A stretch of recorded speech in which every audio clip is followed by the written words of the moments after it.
Friends, welcome to my channel. Friends, मैं अनीता और आज मैं आपको बताने वाली हूँ स्टॉक मार्केट के रेगुलेटरी के बारे में। फ्रेंड्स, हर एक सेक्टर में अलग अलग रेगुलेटरी है।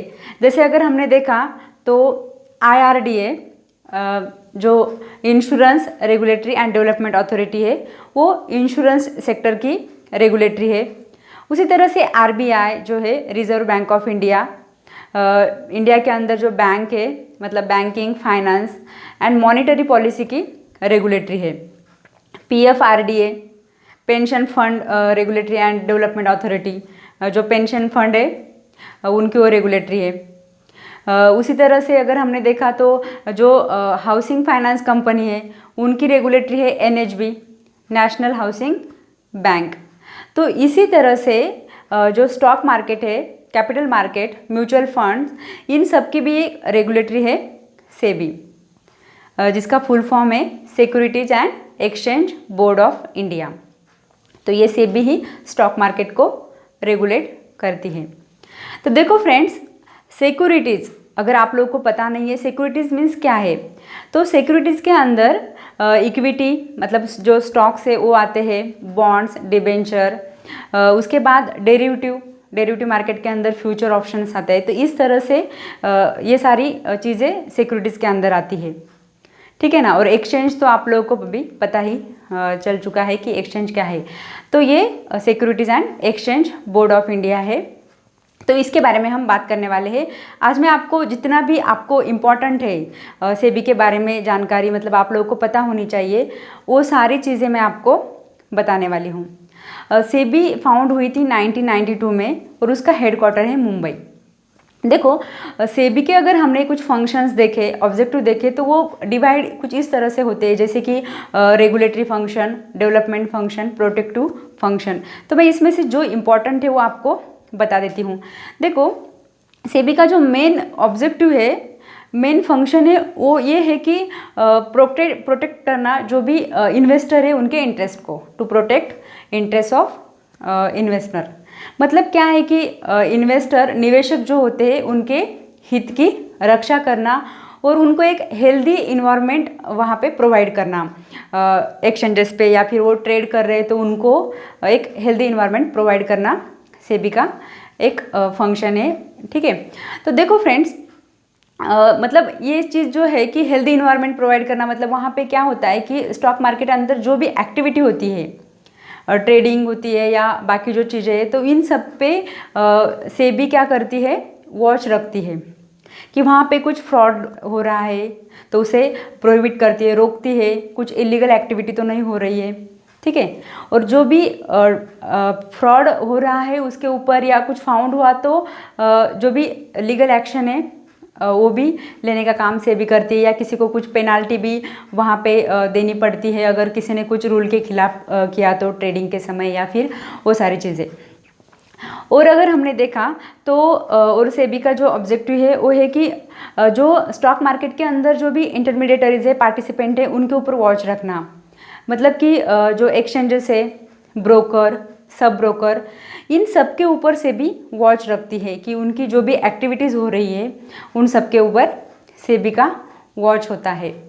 और एक्सचेंज जो होते हैं ना, एक्सचेंज को सेबी कभी भी पूछ सकती है, जितने भी क्लाइंट है, यूजर से, या फिर उनका जो रिकॉर्ड्स है वो सेबी ले सकती है। जैसे कि RBI है ना, कि हमारे बैंक का जो भी रिकॉर्ड है वो RBI कभी भी ले सकती है बैंक से, तो उसी तरह से सेबी एक्सचेंजेस से कभी भी रिकॉर्ड मांग सकती है। तो ये भी एक सेबी का राइट है, ठीक है। उसके बाद जो कुछ इनसाइडर ट्रेडिंग होती है स्टॉक के अंदर एक्सचेंजेस पे, तो ये इनसाइडर ट्रेडिंग या फिर कोई जो भी स्टॉक्स है किसी कंपनी के, उनको ऑपरेट करना, मतलब उनके जो प्राइजेस है वो पंप एंड डंप करना। अभी देखो, जो नए लोग हैं उनको ये चीज़ें समझ में नहीं आएंगी। पंप एंड डंप मीन्स अगर किसी शेयर के प्राइस है वो बहुत ज़्यादा ऊपर लेके जाना या नीचे लेके जाना, ठीक है ना। तो ये चीज़ें होती है स्टॉक मार्केट में।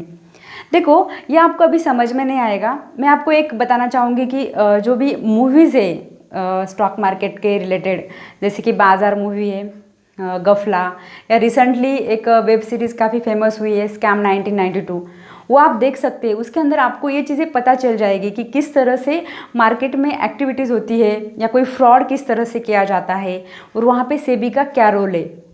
तो फॉर अ लर्निंग पर्पज़ आप वो देख सकते हैं कि बहुत सारी चीज़ें है ना, कि प्रैक्टिकली अगर हमने ऐसे देख ली तो हमें अच्छी तरह से समझ में आ जाता है। तो वो आप देख लेना, ठीक है। ये हो गए कुछ ऑब्जेक्टिव जो कि रेगुलेटरी और प्रोटेक्शन के इसमें आते हैं। उसके बाद डेवलपमेंट के हिसाब से अगर देखा तो सेबी काफ़ी सपोर्ट करती है एक्सचेंजेस को डेवलप करने के लिए, या कंपनीज़ है वो अपना फंड रेज करना चाहती है तो ऑफकोर्स है कि कोई भी कंपनी आपका मतलब अपना फंड रेज करना चाहती है तो वो एक्सचेंज पे स्टॉक मार्केट में लिस्ट हो जाती है, तो उसको भी सेबी सपोर्ट करती है फंड रेज करने के लिए।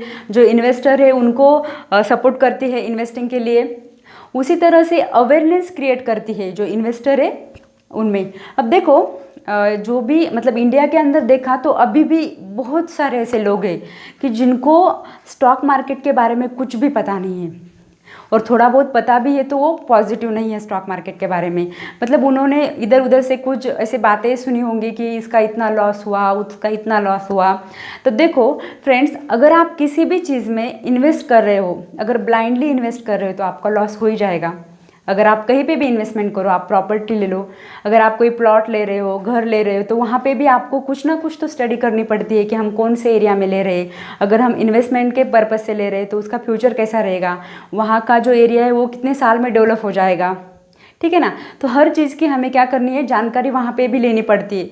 तो इसी तरह से स्टॉक मार्केट में भी आपको बहुत सारी चीज़ें हैं जो पता करनी होंगी, स्टडी करनी होगी। ऐसा नहीं कि आपने कुछ पैसे उसमें इन्वेस्ट कर दिए और आप सोच रहे हैं कि 6 महीने बाद 1 साल बाद वो डबल हो जाएंगे, नहीं तो मेरा तो लॉस ही हो गया। ये तो ऐसा नहीं चलेगा यहाँ पर। आप अगर अच्छी तरह से स्टडी करेंगे तो अगर आपने इन्वेस्टमेंट की स्टडी करके तो ऑफकोर्स रिटर्न अच्छे ही आते हैं, लेकिन ऐसा नहीं कि आप ब्लाइंडली इन्वेस्ट करो। तो ये जो अवेयरनेस है, मतलब जो इन्वेस्टर है उनको अवेयर करने का काम भी सेबी करती है। सेबी ऐसे बहुत सारे प्रोग्राम लेती है, सेमिनार्स वगैरह, अभी ऑनलाइन भी वेबिनार चल रहे हैं काफ़ी सारे, तो वहाँ पे फ्री वो बता देती है कि इन्वेस्टमेंट क्या है, स्टॉक मार्केट में आप किस तरह से एंट्री कर सकते हो। और जो चीज़ें होती है कि हर एक इन्वेस्टर को पता होनी चाहिए कि सेबी के क्या राइट्स है, या फिर हमारे साथ कुछ गलत हो गया, कुछ फ्रॉड हो गया तो हम कंप्लेंट कहाँ पे करें, ठीक है ना। तो ये सारी चीज़ें भी आपको पता होनी चाहिए। देखो और अगर सेबी का एक ऑब्जेक्टिव मैं बताना चाहूँगी, जैसे कि registration of broker, sub broker और सब ब्रोकर का रजिस्ट्रेशन का काम करना ये सेबी का ही काम है। तो देखो यहाँ पे एक बात मैं आपको बताऊंगी कि आप जब भी ब्रोकर चूज़ करते हो तो आपको ये देखना है कि वो सेबी रजिस्टर है या नहीं। अगर आपने कोई एक आधा ब्रोकर अपने चूज़ कर लिया और बाद में आपको पता चला कि वो सेबी रजिस्टर नहीं है, या कुछ आपके साथ कुछ फ्रॉड हुआ, तो आप सेबी के पास गए तो सेबी तो आपकी बात सुनने वाली नहीं है, क्योंकि वो ब्रोकर जो आपने चूज़ किया वो सेबी रजिस्टर है ही नहीं है। तो ऐसी बहुत सारी कंपनीज़ मार्केट में आती है, इन्वेस्टमेंट कंपनीज आती है, आपको कुछ भी ऐसा मतलब बता सकती है कि इतने रिटर्न देंगे उतने। तो ये सारी जो चीज़ें हैं ना आपको पता होनी चाहिए। तो इसीलिए आप अगर मार्केट में आ रहे हो तो बेसिक से स्टडी करो। इसीलिए मैं जो वीडियोस बना रही हूँ एकदम बेसिक से बना रही हूँ कि आपको कुछ भी नॉलेज नहीं है मार्केट के बारे में, स्टॉक मार्केट के, तो भी आपको पता चल जाएगा कि स्टॉक मार्केट क्या है। और अगर आप इस तरह से गए ना तो बिल्कुल भी हार्ड नहीं है। ऐसा नहीं कि स्टॉक मार्केट कोई बहुत बड़ी चीज़ है और हम कर ही नहीं सकते, ऐसा कुछ भी नहीं है। बस आपको ये सारी चीज़ें पता होनी चाहिए। देखो फ्रेंड्स, ये मतलब जो भी मैंने इन्फॉर्मेशन दी ये सारी थी सेबी के बारे में, जितनी ज़रूरी थी आपको बताना वो मैंने बता दी है। जैसे इंडियन मार्केट को रेगुलेट करता है ना सेबी, उसी तरह से अगर आप मतलब कोई हो सकता है कि यूएसए मार्केट में भी ट्रेडिंग करना चाहते हैं तो वहाँ पे भी एक रेगुलेटरी है, सिक्योरिटी एंड एक्सचेंज कमीशन कहा जाता है उसे, तो वो यूएसए के स्टॉक मार्केट को रेगुलेट करती है। और हमारे यहाँ पे इंडिया में इंडियन स्टॉक मार्केट को रेगुलेट करती है SEBI.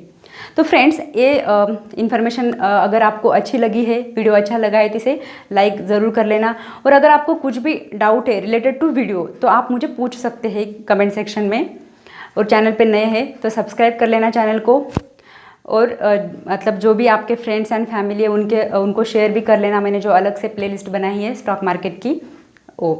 And finally thanks for watching.